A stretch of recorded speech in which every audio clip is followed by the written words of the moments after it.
عباد الله. أعوذ بالله من الشيطان الرجيم. بسم الله الرحمن الرحيم. نون والقلم وما يسطرون. ما أنت بنعمة ربك بمجنون. وإن لك لأجرا غير ممنون. وإنك لعلى خلق عظيم. فستبصر ويبصرون بأيكم المفتون. إن ربك هو أعلم بمن ضل عن سبيله وهو أعلم بالمهتدين. فلا تطع المكذبين. ودوا لو تدهن فيدهنون. ولا تطع كل حلاف مهين هماز مشاء بنميم مناع للخير معتد نثيم عتل بعد ذلك زنيم أن كان ذا مال وبنين إذا تتلى عليه آياتنا قال أساطير الأولين. صدق الله العظيم. Monsieur le délégué interministériel, Monsieur Amnaoui Mekachera, Monsieur le professeur, cher Mohamed Harkoun, le choix de l'Institut du monde arabe pour vous remettre les insignes d'officier dans l'ordre national de la Légion d'honneur est hautement symbolique à un double titre. D'abord parce que c'est un regard vers le monde oriental, évocateur de votre terre natale, puis un haut lieu de haute culture arabe dont vous êtes un éminent spécialiste. L'hommage qui vous est fait aujourd'hui, et que je vais avoir l'honneur tout à la fois de lire et de remettre au nom du président de la République, prend tout son sens dans cette construction magnifique, une vraie réussite architecturale entre la tradition musulmane et la modernité, et je sais, monsieur le professeur, que vous y êtes très sensible, vous qui appartenez depuis des années au jury du prix Aga Khan d'architecture. Mais ce lieu est avant tout symbolique parce qu'il est aux confluences de la montagne Sainte-Geneviève et de la Sorbonne, de la mosquée de Paris et de Notre-Dame dont on aperçoit le chevet. C'est un lieu de haute culture, donc d'échange et d'enrichissement mutuel. C'est pour cela que le choix de l'Institut du monde arabe s'imposait pour reconnaître aujourd'hui ces qualités qui vous distinguent, cher Mohamed Harkoun. Mohamed Harkoun est un lettré. Cet institut convient à l'évidence aux lettrés que vous êtes, mais aussi à votre rôle plus remarquable encore de médiateur, d'intermédiaire inlassable entre les cultures et les religions du monde. Votre démarche est d'ailleurs indissociable de votre histoire personnelle. Vous êtes originaire d'un village de grande Kabylie, de langue berbère, de traditions orales avec un islam populaire. Vous n'avez appris l'arabe et le français qu'après la petite enfance, ce qui ne vous prédisposait pas à un itinéraire intellectuel conformiste. Mais cette originalité ne vous a pas desservi. Loin s'en faut. Vos qualités d'écrivain et d'intellectuel ont d'ailleurs été distinguées par les palmes académiques au grade d'officier. Aujourd'hui, c'est l'ensemble de votre parcours exemplaire, dans ses multiples facettes, qui est honoré. Je ne citerai pas, au risque de vous lasser, tous vos titres, fonctions et ouvrages accumulés depuis 40 ans. Vous êtes toujours aujourd'hui professeur émérite à la Sorbonne. Vous dirigez l'Institut d'études arabes et islamiques de l'Université de Paris 3. Vous êtes professeur associé à l'Institut d'études islamiques de Londres et directeur scientifique de la revue Arabica. Mais je veux surtout souligner l'influence que vous avez auprès de vos étudiants. Et ce rayonnement universitaire se traduit par une participation à un nombre impressionnant de conférences internationales. J'y vois la preuve d'une pensée particulièrement riche et originale. Mohamed Harkoun est un lettré, c'est aussi un orientaliste. Notre pays avait jusqu'à la fin de l'Empire une grande école orientaliste. Elle a aujourd'hui très largement disparu. Or, ce besoin est toujours présent, mais sous des formes renouvelées. Je pense à l'islam, qui est la deuxième religion de notre pays. Je pense à notre politique méditerranéenne, particulièrement en direction du Maghreb, mais aussi du Levant ou encore de l'Égypte. Il y a donc bien nécessité de notre part d'ouverture sur l'islam, pour reprendre le titre d'un de vos livres. C'est cette connaissance qui est mère de la tolérance. Je sais, cher Mohamed Harkoun, que vous avez cette volonté de vous inscrire dans cette longue tradition de rapprochement entre l'islam et le monde chrétien, et de renouer avec les riches expériences humanistes du XIIIe siècle, avec Bagdad, Kairouan, Fès, les universités d'Oxford, de Bologne et bien entendu la Sorbonne. Mais votre approche d'historien et d'anthropologue est novatrice par rapport à celle des orientalistes ou des islamologues classiques. Vous vous êtes toujours interrogé de manière critique sur les modèles culturels que l'histoire a façonnés. Mais, vous en conviendrez, Mohamed Harkoun, c'est aussi le courage intellectuel. Permettez-moi à ce propos de vous féliciter pour ce courage, car comme vous, je sais bien que l'intelligence ne va pas sans esprit critique, mais c'est plus difficile en matière religieuse. Or, parcourant les 4 pages de votre impressionnant curriculum vitae avec mon ami Amlaoui Mekashera, mon regard s'est arrêté sur le titre d'un de vos livres, écrit en 1984, pour une critique de la raison islamique, qui rappelle bien évidemment, au-delà de toute flatterie, la critique de la raison pure de Kant.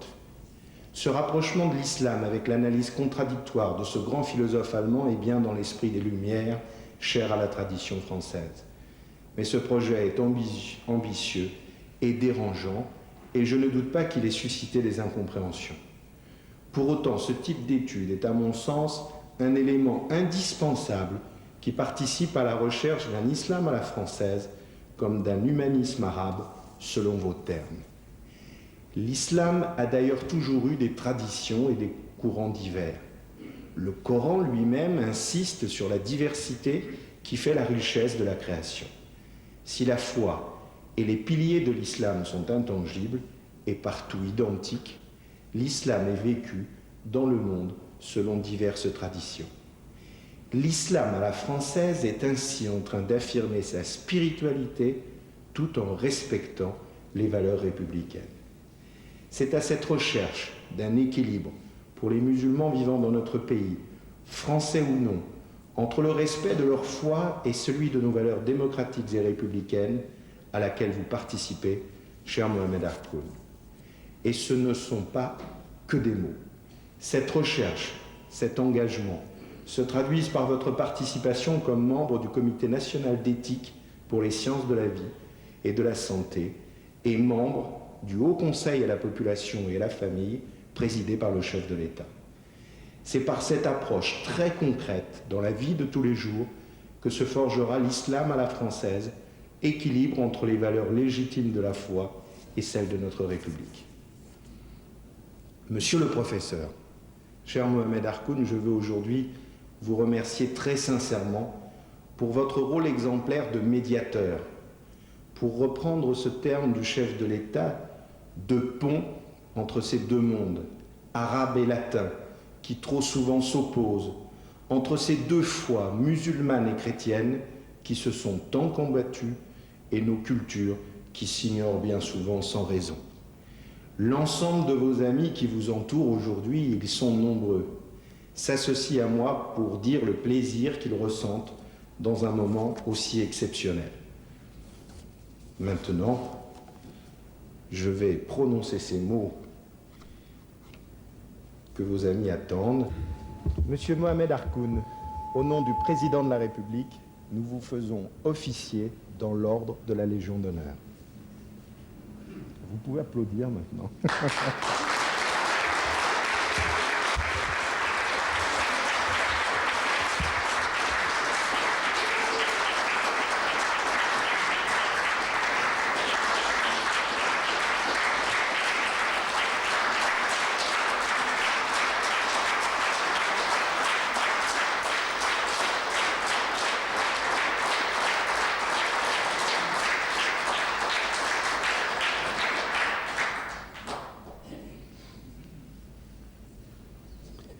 Monsieur le ministre, monsieur le délégué interministériel, chers amis, je vous dois infiniment de reconnaissance, monsieur le ministre, pour m'avoir doublement honoré en proposant mon nom à cette promotion qui me touche beaucoup et m'encourage dans le travail que je fais et que vous avez bien voulu évoquer, et en acceptant aujourd'hui de prendre sur votre temps pour venir vous-même me remettre cet insigne. Je suis extrêmement touché par ce geste des autorités françaises qui ont bien voulu porter cette attention à ce parcours que vous avez évoqué et qui effectivement correspond à une volonté de non-renoncement. Vous avez prononcé le mot médiateur. C'est effectivement ce que j'ai toujours essayé d'être. Déjà, pendant la guerre d'Algérie, alors que j'étais étudiant ici à Paris, au lieu de participer à l'aspect politique, si déchirant en ce temps-là, entre les deux peuples, je mettais toute mon énergie, toute mon attention à essayer d'expliquer les enjeux de cette tragédie historique qui séparait deux peuples qui venaient de vivre 120 ans, plein d'histoire, d'une histoire qui reste à écrire, puisque ni d'un côté ni de l'autre, jusqu'à présent, on a voulu faire de ce moment historique important un objet d'histoire.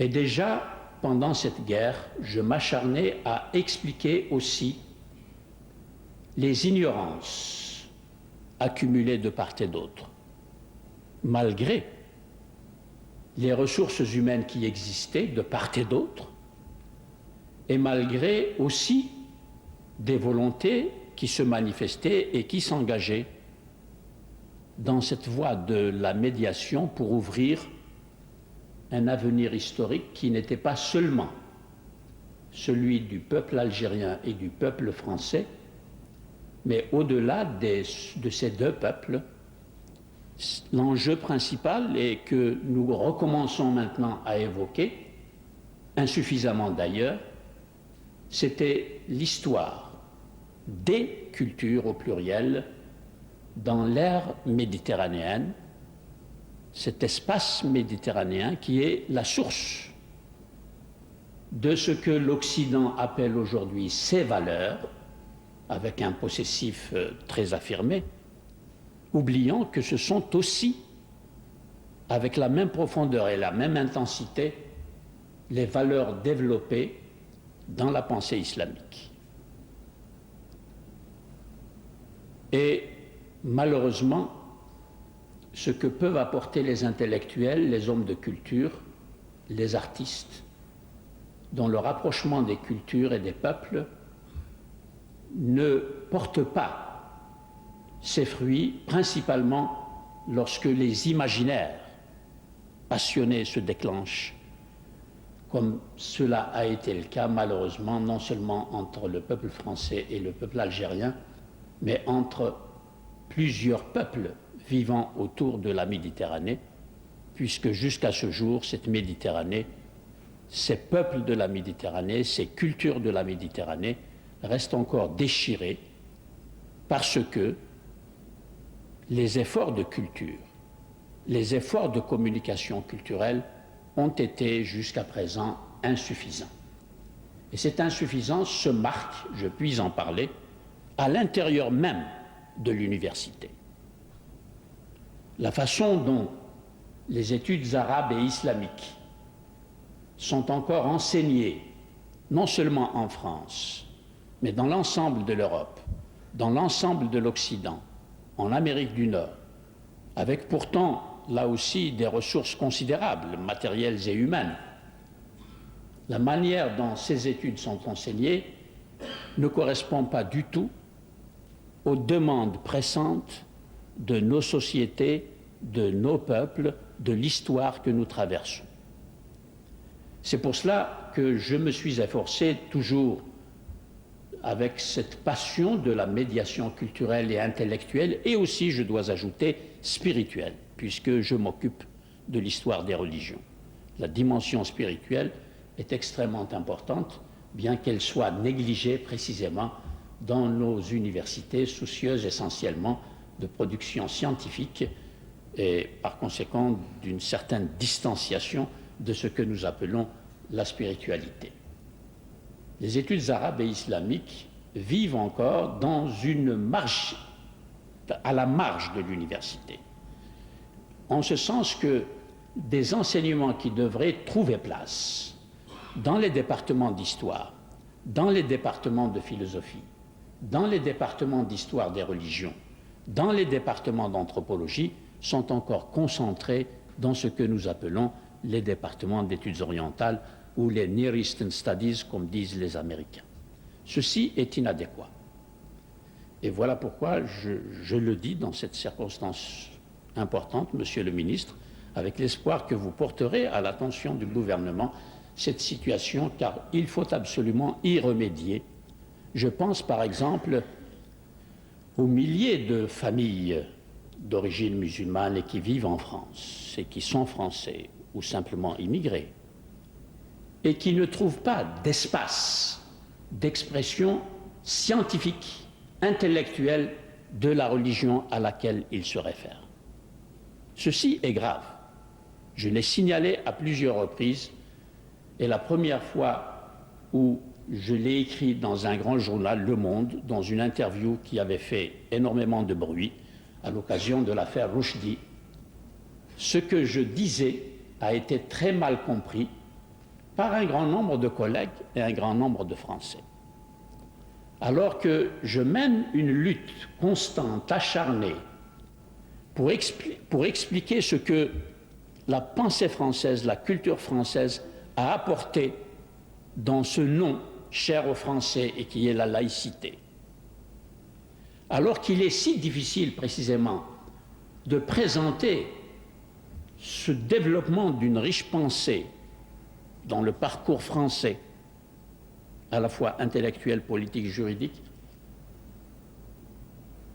les rejets dont la laïcité fait l'objet depuis en particulier les 20 dernières années font qu'il est extrêmement difficile de présenter cette richesse au public musulman d'aujourd'hui parce qu'il ne connaît pas la genèse culturelle et intellectuelle de cette pensée que nous appelons laïque en France. Ceci est très difficile à expliquer à la fois au public français et au public arabo-musulman pour des raisons bien entendu différentes. Et c'est pour animer ce type de débat, qui est un débat hautement culturel et intellectuel, dans un pays comme la France, qui est une société plurielle depuis très longtemps, elle l'est peut-être encore davantage maintenant, qui est de nature à enrichir la pensée laïque en France aujourd'hui, en l'ouvrant justement à d'autres problèmes, à d'autres apports, et qui est de nature à attirer l'attention, en particulier des Maghrébins qui sont si proches de la France, qui vivent intellectuellement et culturellement, je peux dire, au diapason de la France, et qui pourraient par conséquent ouvrir là des horizons vraiment nouveaux d'approche en vue de ce que moi, il me plaît d'appeler une intercréativité entre les cultures. C'est un mot que j'ai essayé de substituer au mot assimilation, au mot intégration, qui font l'objet, vous le savez, de d'interprétations extrêmement variées, c'est le moins que l'on puisse dire, et qui méritent d'être approfondies dans une perspective nouvelle d'approche, encore une fois, des cultures, dans un espace méditerranéen remembré intellectuellement, remembré culturellement, et ceci devrait faire l'objet d'un enseignement, encore une fois, à tous les niveaux, depuis le niveau élémentaire jusqu'au niveau de l'université, à condition que les études arabes et islamiques soient désenclavées, ne vivent plus dans ce que j'appelle un peu, pour provoquer à la réflexion, un ghetto dans les universités. Et c'est pour cela que j'ai essayé d'intéresser les autorités depuis un certain nombre d'années, et particulièrement depuis l'affaire Rushdie, à la création, non pas d'un institut de théologie dont on a parlé beaucoup, parce que le mot théologie lui-même n'est pas adéquat pour faire face aux problèmes que j'essaie d'évoquer, mais un institut national d'études islamiques, national qui couvre l'ensemble de la nation et qui répondent à ces problèmes-là au niveau national et qui y répondent non seulement d'une façon académique, par une recherche scientifique confiée à des chercheurs qui sont nombreux, et nous avons beaucoup de travailleurs qui peuvent alimenter ce centre, mais aussi ouvrir ce centre au grand public par des conférences qui s'adresseraient à ce grand public, à la fois d'origine musulmane et française, et je puis témoigner ici qu'il y a une faim considérable des Français à entendre une information livrée sur le plan scientifique, livrée sur le plan culturel, livrée sur le plan intellectuel et d'une critique intellectuelle. J'ai parcouru toute la France comme un homme politique, mais en faisant ce travail. Et je puis témoigner que l'intérêt témoigné par les Français à des informations dont il manque énormément. Si on leur donne ces informations, il y a tout de suite une ouverture qui s'effectue, une curiosité. Ils veulent aller au-devant, justement, de ces connaissances, alors que jusqu'à présent, nous sommes englués dans ces problèmes que vous connaissez. Je souhaite que cela aussi, vous le rappeliez à vos collègues dans le gouvernement, parce que ça relève du gouvernement. C'est une décision qui ne peut être prise que par le gouvernement. Il y a tout un projet qui est prêt, il ne demande qu'à être consacré par un gouvernement et qui, je l'espère, verra le jour, parce que la France, là, peut être exemplaire à l'intérieur de l'Union européenne. Car, comme vous l'avez vu, je voyage beaucoup aussi en Europe. Ces choses-là, cette médiation culturelle-là et intellectuelle, je la porte également en Europe.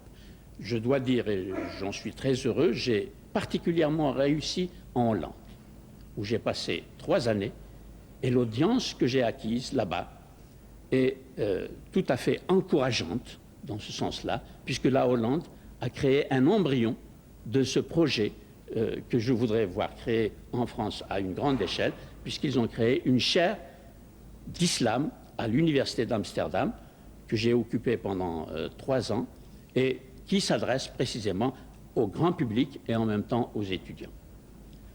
Merci, Monsieur le Ministre, de m'avoir donné l'occasion de dire ces choses-là devant des amis qui connaissent ces idées, qui me soutiennent, et j'ai besoin de soutien et d'encouragement, parce que, bien entendu, cet événement d'aujourd'hui ne fera que m'encourager à persister dans mon travail de médiation. Je vous remercie.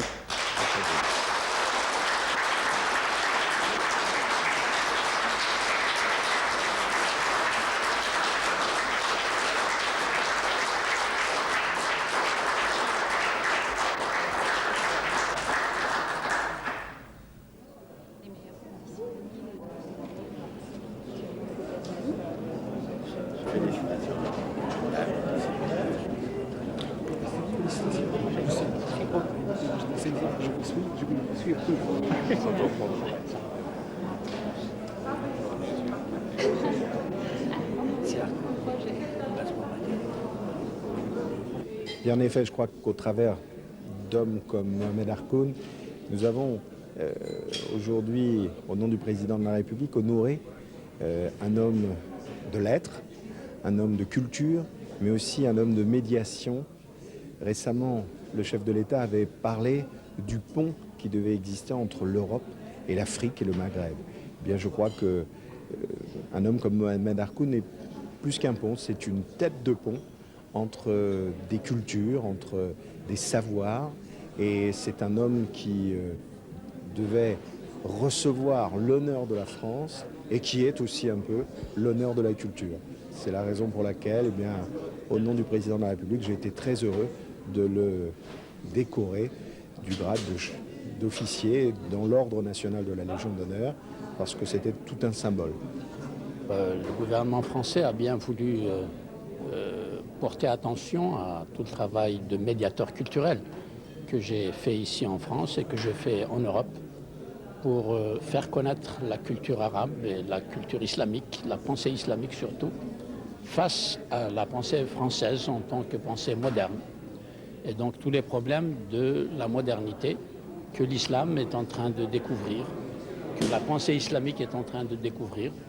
Et ceci est un travail qu'il faut absolument faire dans les pays européens, et la France est un de ces pays.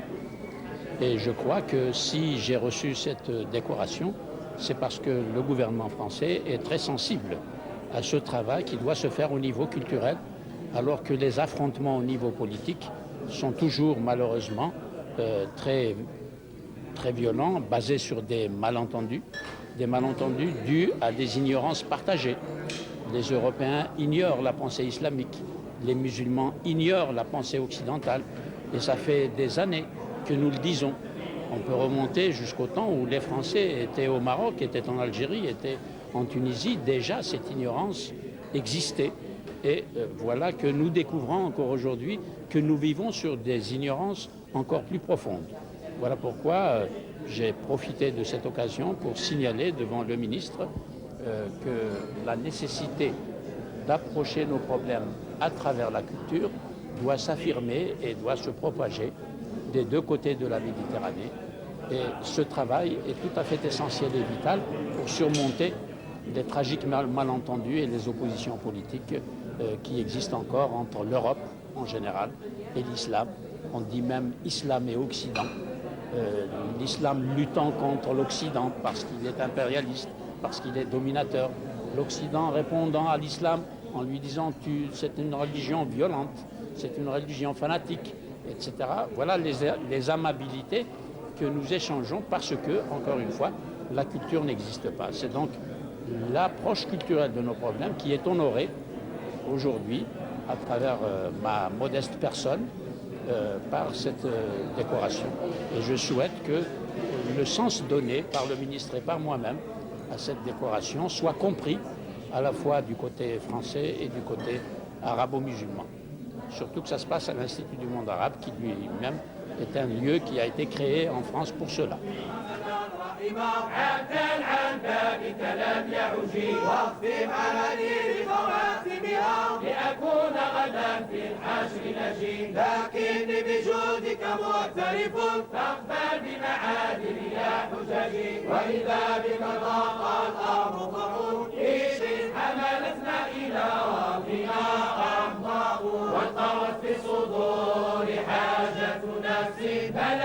فبمقتصد وبمنعرج شهدت بعجائبها حجج قامت بالأمر على حجج ورضا بقضاء